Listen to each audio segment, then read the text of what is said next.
Every physical setup that we've seen so far from the perspective of studying convection and convective heat transfer, every physical setup has assumed that the behavior of the fluid, the actual movement of the fluid dynamics, is independent of the behavior of the heat transfer in the system.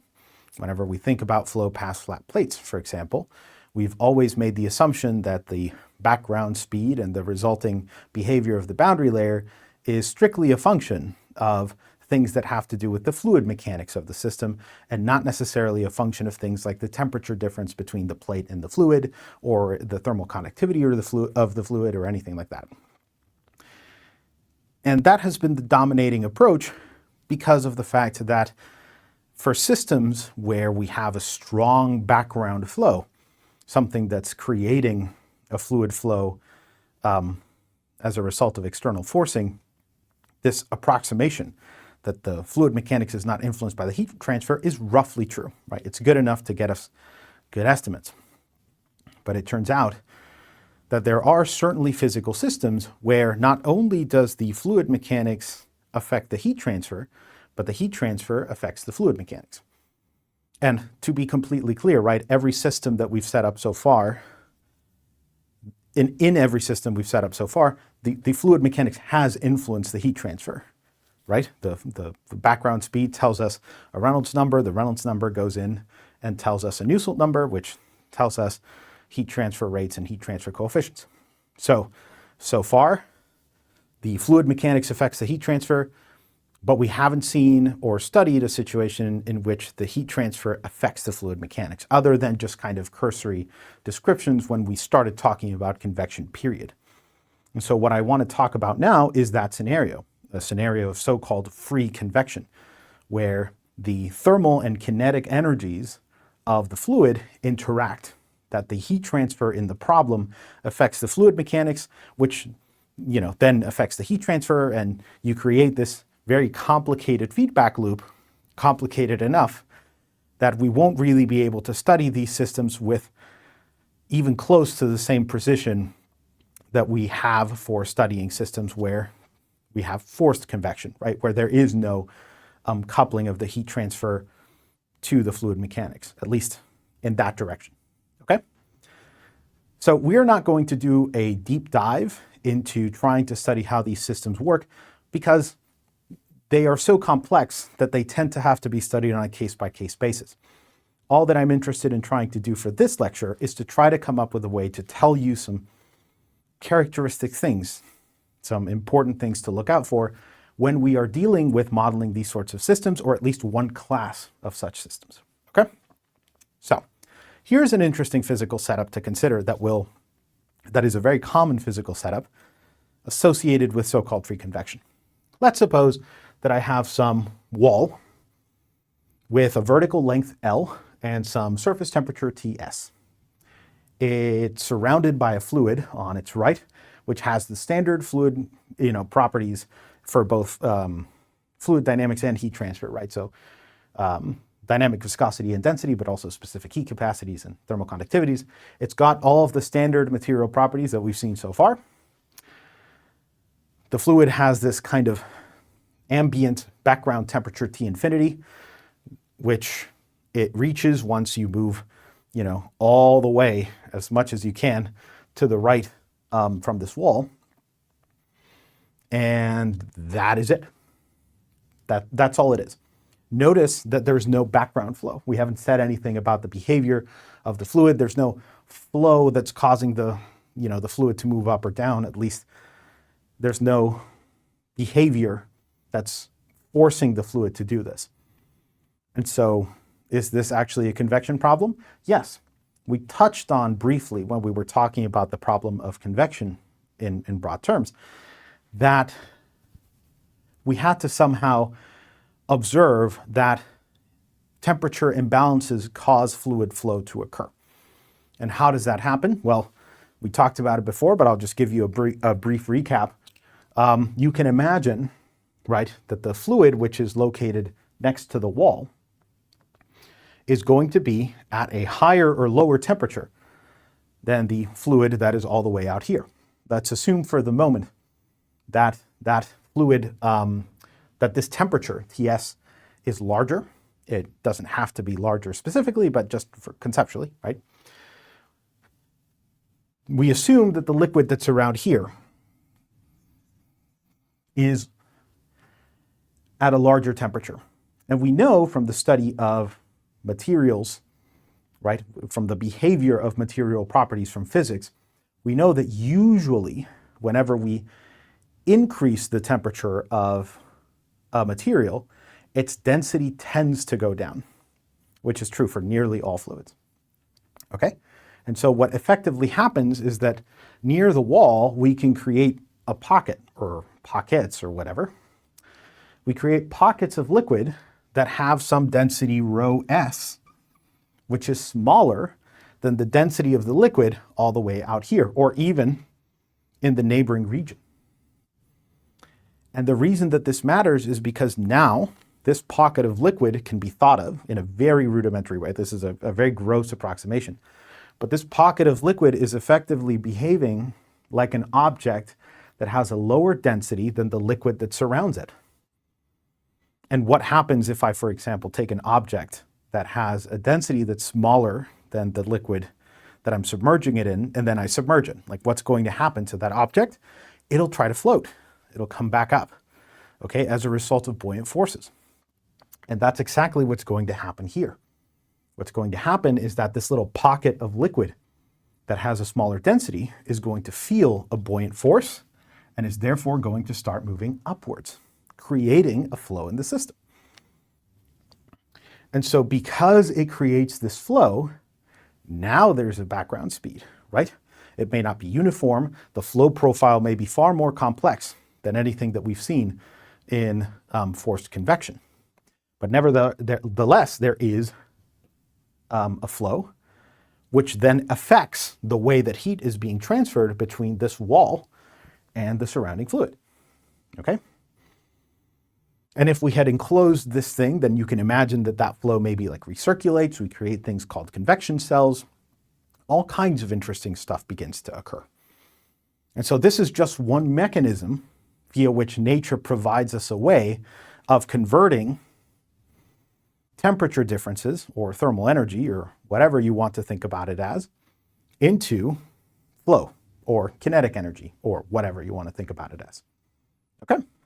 And so in order to be able to model this correctly, we need to be able to incorporate information about this buoyancy force into the model that we're considering so far, right? And you should know, right, what does buoyancy depend on? What are the key things that buoyancy is a function of? Well, buoyancy is a function of the density of the liquid. It's a function of whatever the volume of this little pocket is, and that's when things start getting a little shaky because, you know, like what is the volume of this like hypothetical liquid? We don't want to deal too much with that. But one thing that it does depend on is the strength of gravity on Earth. It depends on the gravitational constant, which we usually take to be about 9.81 meters per second squared, on Earth at least. And so as a result, that is a parameter that influences the behavior of the system, and we therefore have to include it in the list of things that affect the result, right? So we have to add that gravitational acceleration g into the mix, okay? The other thing that we have to do is we have to come up with some kind of representation for the behavior of this liquid in terms of its density change that doesn't cause a dimensional crisis like what we had seen that happens whenever we're dealing with sufficiently complex geometries, right? Because if we have to consider a bunch of different densities, everything kind of starts to fall apart because now I have to consider, say, every Reynolds number or any dimensionless parameter that has a density between rho and rho s. So I'd effectively get an infinite number of dimensionless parameters. Okay? So how can I try to avoid this at least? Well, we can try to parameterize the behavior in terms of the density change of the fluid around a specific background temperature or a background density, which we can take to be that of, we can take it to be this background temperature or this background density. And we can try to parameterize how the density changes with response in response to temperature changes around these system values. And so what people do very commonly is they create this thing that's called a volumetric thermal expansion coefficient, usually referred to with the letter beta. Okay? And this is a relatively simple quantity. All it is just the rate of change of the density of the liquid, all right, with respect to changes in the temperature. But then we also, or commonly, it is usually written down such that this change is, I guess, scaled by the actual value of the density of the liquid. And so usually this carries a 1 over rho that gets kind of slapped as a scaling factor on it, and also usually gets assigned a minus sign. Now, why do we get the minus sign? Really, it's only because of that weird little thing that we engineers and physicists really like our material properties to be positive. I don't know why, but it's just the thing. And remember that for most materials, especially liquids, whenever the temperature increases, the density decreases. So this partial derivative right here is usually negative. And in order to make beta a positive quantity, we just have to add an artificial minus sign to it. Okay, so that's kind of the deal. And this is the expression that we get. If we know the behavior of the density in the neighborhood of the temperature of the fluid, or the background temperature of the fluid, then we can calculate this beta and then call that a material property and then add that to the mix, okay? And then try to create a dimensionless parameter out of that. So this is a very clever way of trying to escape the dimensional crisis of having way too many, parameters to be able to create meaningful experiments or meaningful dimensionless groups to test, okay? Really clever, in my opinion. So we have this quantity. Can we approximate more or less like what that quantity is? Sure. One way to do this is to consider a model for the way that temperature and density interacts with that you have likely seen before. It's usually taught in high school or even middle school. You certainly see it in college plenty of times, which is the ideal gas model. And the most common form, or one of the most common forms in which it shows up, at least to me, is the following. The whole idea is that we have that the pressure of the fluid times its volume is equal to the number density, so the number of molecules of that fluid inside of whatever volume we're considering, multiplied by this physical constant called the Boltzmann constant, times the temperature of said fluid. So this is what's commonly referred to as the ideal gas law. But we can mess with this a little bit in order to try to create something that will give us information about how the density changes with temperature, at least when we assume other things are held fixed. We can take this volume and divide on both sides to get an expression that relates the pressure to the number density. Okay, so how many molecules or how many atoms of this stuff exist per unit volume. And so what we would eventually get is that the pressure is equal to the number density, right, times that Boltzmann constant times the temperature, right? And how do we get a density out of this? Well, let's just multiply by whatever the mass of a single unit of this gas or fluid is. Let's just say, well, if this is the number of elements per unit volume, all I have to multiply by is the mass per element, so to speak, right? The molecular mass or the atomic mass or whatever. And we can multiply that on both sides. Let's just call it m subscript m. We can multiply by that number on both sides and then finally obtain the density that we're fishing for. We can then take this molecular mass or atomic mass and then divide it or pass it over here, and then we can attach it to the Boltzmann constant, right? Because we assume that the molecular mass is just kind of this fixed parameter. It's not exactly fixed, but we just assume that it's a physical constant for the given substance we're dealing with. We divide the Boltzmann constant by that thing, that we create what are usually referred to as like a gas constant, or something akin to a gas constant in the system, which is basically like a material property, okay? Now we're going to assume that all of the assumptions that lead to the ideal gas law and all of the things that we've described that allowed us to make this transformation, we're always going to assume that those things are correct, but we don't necessarily know, right? This ideal gas law is not really a law. It's just something that is an idealized model of how we think that these sorts of systems, that fluids or gases, behave. We're using this approximation because we don't really have anything else that would be that meaningful to discuss at this level. But nevertheless, we can now create a function, right, that tells me what the density is as a function of the temperature and these other parameters of the system. And so just isolating the density, we find that this is just P divided by RT. Great. So what happens now? Well, now that we have this value, all we need to do is to plug in to the equation that we had seen before to try to understand whether or not, to try to understand what the actual value, an approximation of what this beta is for fluids that behave sufficiently like an ideal gas. So what is the derivative of the density with respect to the temperature? Well, there's a 1 over T dependence down here. And so what we get is a negative sign that shows up, and then we get minus PRT squared. Okay, so we find this little number.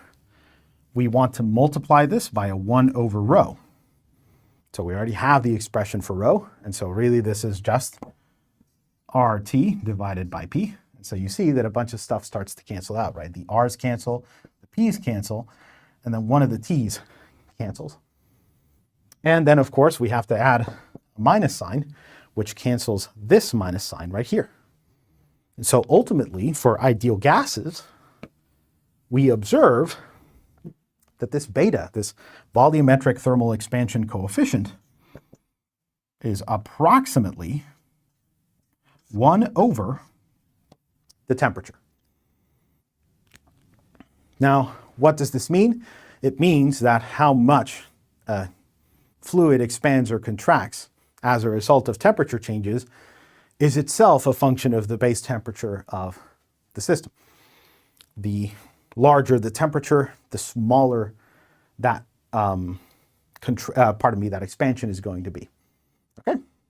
But this is just an interesting way where if you don't necessarily know how to find a volumetric thermal expansion coefficient, you can estimate it based off of this. And it's really curious because for ideal gases, you see that it doesn't really depend on anything else, that this beta is completely independent of the density, right? It's only a function of the temperature. And just to be clear, that is a meaningful result, but it's a meaningful result for an extremely idealized model of, the thermodynamics of fluids, okay? Once you actually start adding more and more subtlety, you'll find that the expression for beta, the approximations we get, becomes more and more complicated. Anyways, this just says something about, what these material properties are. Now that we know what are the, parameters in the system that we care about, now that we have some idea of what this beta is, and hopefully you already have some idea about what the G is, right? The gravitational acceleration of the Earth at 9.81 meters per second squared. Now we hopefully have some idea as to how to try to construct, or how we would construct relationships between the Nusselt number that we would get for this system and dimensionless groups that show up as part of a combination of these dimensional parameters. So when dealing with free convection problems, we're still using that same old format of saying, well, the Nusselt number is still going to be H. And in this case, for this specific geometry, we would say that it's H times L over K. So we're still creating the Nusselt number the same way. And we're still saying that that Nusselt number is a function of other stuff. We just have to determine what that other stuff is. So what are the dimensionless parameters that we can build off of this? Well, you should already notice, hopefully, that there's one old familiar friend that we can construct, right? We have a specific heat capacity, a dynamic viscosity, and a thermal conductivity. What that means is that we can just combine all of those three to get the good old Prandtl number that we always had for previous systems. So we have our Prandtl number. That's great. But if we try to construct a Reynolds number, notice that there is no flow speed, right? Because the flow speed is no longer an input parameter to the system. It is no longer something that we observe that is outside of the sphere of influence of the other parameters in the system.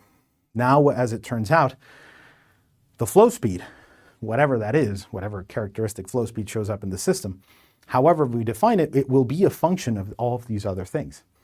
And so it doesn't really make sense for us to construct a dimensionless parameter called the Reynolds number because we no longer have, an independent velocity that we can input into this problem and then get a heat transfer output, right? We get a Nusselt number output. But thankfully, we have these other parameters that we could use to build another dimensionless group, at least one other dimensionless group that we can then construct correlations from. And the one that is commonly chosen for this purpose is called the Grashof number. So I'm going to write it over here. It's usually referred to with the letters GR. And the Grashof number has a relatively complex expression. Okay, so it's not quite as simple as the Prandtl number or the Reynolds number, but, pardon me, just want to make sure I get it right. The Grashof number is the following. It's rho squared times g, right? So we're going to get the g and the beta to show up in this number. They have to, right? They're new parameters that we know matter from the perspective of studying the system, times the beta, times the temperature difference, Ts minus T infinity, times L cubed divided by mu squared. Okay? And so this is the Grashof number. Now, this isn't the only dimensionless group that I can build out of these parameters. Okay? There's a bunch of different other combinations. We just kind of settle down on this one because this parameter tends to have the buoyancy force, or at least the density of the buoyancy force associated with this flow baked in the sense that you see that there's a rho, you see that there's a g, and then you see that there's this beta times the temperature difference, which kind of tells us something about the density difference in the system. And so it just turns out that this Grashof number is the dimensionless group that is most commonly used. This particular combination of parameters is the one that's most commonly used to characterize free convective flows influenced by buoyancy. And so most of the correlations associated with free convection tend to be a function of just the Prandtl number and the Grashof number, even though you can imagine that there's a bunch of different other dimensionless groups that can be constructed out of these parameters, or that I can imagine that there's a bunch of other parameters that potentially govern the behavior of this system as well. Now, one other thing that you should know, which is really just a convention, all right? Very often, people don't necessarily like to represent the Prandtl number and the Grashof number independently. Sometimes people have found, through experiment, that it's far easier to construct a correlation that is not explicitly a function of the Prandtl and the Grashof number, but which is a function of their product, okay? And so very often what you'll find is that people will say, well, the Nusselt number is often a function of the Prandtl number times the Grashof number exclusively, and then that multiplication is equal to something that's referred to as a Rayleigh number, or Rayleigh number. I apologize, I don't know the right pronunciation. But very often you'll find if you ever see a correlation and you're like, wait, well, hold on, where's the Prandtl number, where's the Grashof number? Most of the time it's because they're combined into this single multiplication called the Rayleigh number. or Rayleigh number. And that's kind of it. Now you may ask yourself, all right, is it time to work on examples? And there are examples that one can work on when it comes to these sorts of systems. The challenge is that the behavior of the fluid in these systems is so distinct in case-by-case bases that it becomes impractical to try to study them from a kind of broad perspective, the same way that we try to categorize every flow past a flat plate with one workflow or every flow past a cylinder with one workflow. And to give you an example of why it's such a nightmare to do this, consider the following physical setup. Okay? A relatively common one, mind you. So suppose that we have a horizontal plate. That this horizontal plate, right, has some temperature Ts, and that on either side of this plate we have a fluid which is at temperature T infinity. The fluid has the same material properties as they've always had. I'm not going to write them down for the sake of convenience. But if the temperature of this plate is larger than the background temperature, then you can imagine that same kind of effect of density changes occurring will cause the liquid that's surrounding the plate on the top edge to start flowing upwards. And so you get this kind of flow that occurs off the top surface of the plate upwards.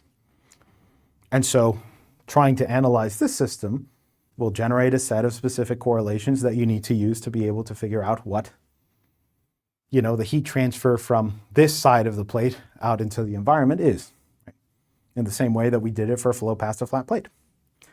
The challenge is that, of course, because this is a fluid and nature abhors a vacuum, the fluid rises off the top edge of the plate. Fluid has to come in and replace it from the bottom. And so what you actually observe is that there's this kind of flow that occurs off the bottom edge as well. And the challenge is that the behavior of the flow on the bottom edge of the plate is sufficiently different from the top edge that the correlations that we need to construct to find heat transfer off the bottom edge of the plate are different. Okay?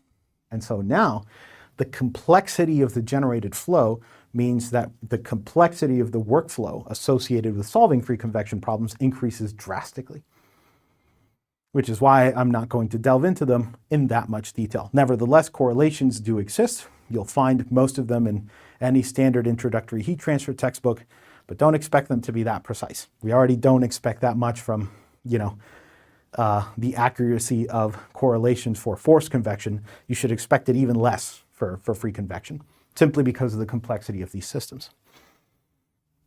And so that's kind of it, right? The physics is so complicated that the kind of rudimentary machinery that we've attempted to create in this field of heat transfer, or at least in the introductory part of this field of heat transfer, that conceptual machinery doesn't really handle these sorts of systems very well, at least not in a general sense. It'll handle them just fine in a case-by-case basis, but not in a general sense. One last thing to discuss is what the flow profile looks like in these sorts of systems, right? So for a vertical wall, we had created this kind of model, right?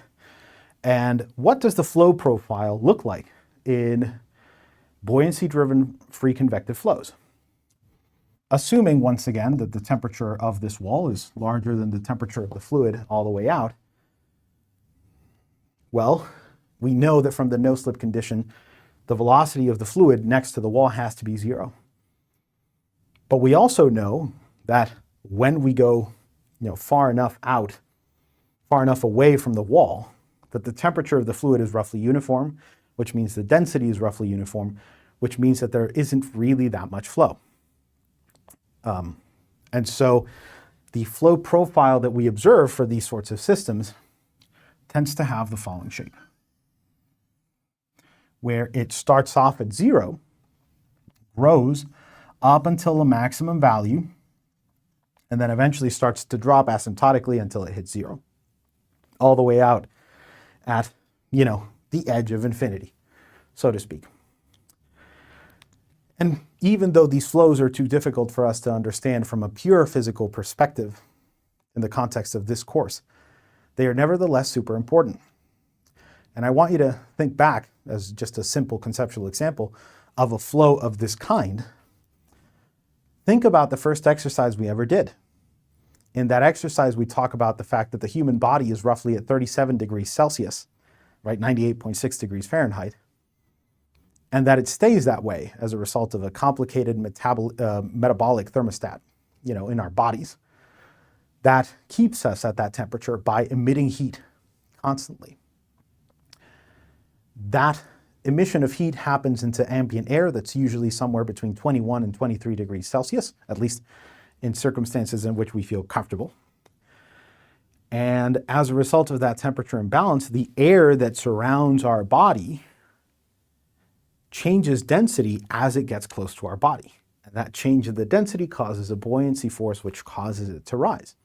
And so if you look at a person through a Schlieren image, which is this kind of complicated physical equipment that allows you to observe fluid flow, if you look at the human body and its surroundings using this sort of camera that allows you to image fluid flow, you'll find that we constantly have this plume of air that is gently, rising and wafting above us as a result of this specific kind of phenomenon, that our bodies behave like this plate and therefore create this fluid flow.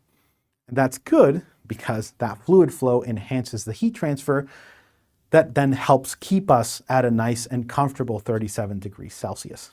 And so it's a way of nature kind of trying to reinforce itself, so to speak, or however you want to think about it. It's just interesting to think about the fact that this complicated feedback loop, this thing that is even sort of hard to think about from a physics perspective, has such an important influence on the way that our bodies govern and regulate its heat and its temperature. So this is about everything that we have to say conceptually about the process of convective heat transfer.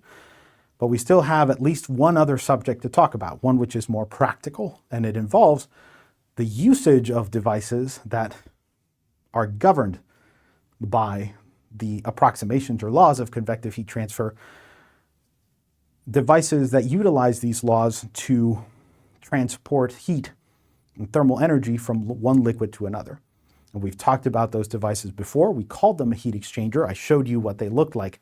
But now we're actually going to delve into some of the equations and the models and the theories that people use to describe their performance. So now we're not really dealing with too many concepts, foundational concepts, with the raw study of convective heat transfer. Now we're actually trying to study how we characterize the devices that use these principles to transfer heat from one place to another, and then try to understand the basic characteristics of their designs.